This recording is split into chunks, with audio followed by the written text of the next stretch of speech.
tontolo ny serasera indray no entina ho anao manaraka tsy mitsahatra ny manakaiky ny vahoaka ny orinasa tseratsera Telma vokatry ny fiarah-miasa dia hita eny amin'ny postra malagasy ny vokatra Telma nanomboka tamin'ity volana oktobra ity.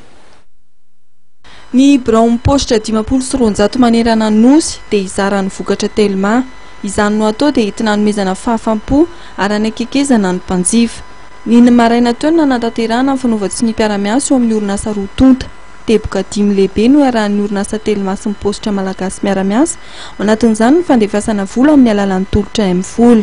Anankidimy zany le teboka anatin'le fiara-miasa ny voalohany amin'ny resaka M-vola moa zany le transaction transfert izay ampiasainy ny mpanjifa izay iarahany amin'ny postra malagasy zany hoe ireo opération zany dia atao amin'ny brown postra any amin'ny faritra rehetrarehetra misy azy. Faharoa mikasitra ny fanapariana na hoe vokatra ny Telma izay ho ampiasain'ny postra io zany fanaovana grossiste zany. Dia fahatelo ny fametrahan'ny Telma ny tambazotra zany hoe ny formatisation na ny interconnexion ny bureau ny postra malagasy izay iarahana amin'ny Telma izay zava-dehibe satria isika zao dia efa amin'ny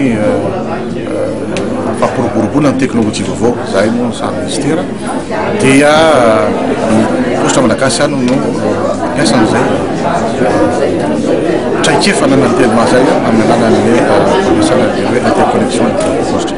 Ny tale général Telma Patrick Bizalamida izay nilaza fa anisan'ny fanambin'ny Telma ny antarana ny fibre optique ka mialohan'ny volana aogositra 2024 no heverina ho tafapetraka ny fibre optique ho an'ny ilany atsimo nosy izay ho anelanelany Fort Dauphin sy Manakara no ametrahana izany.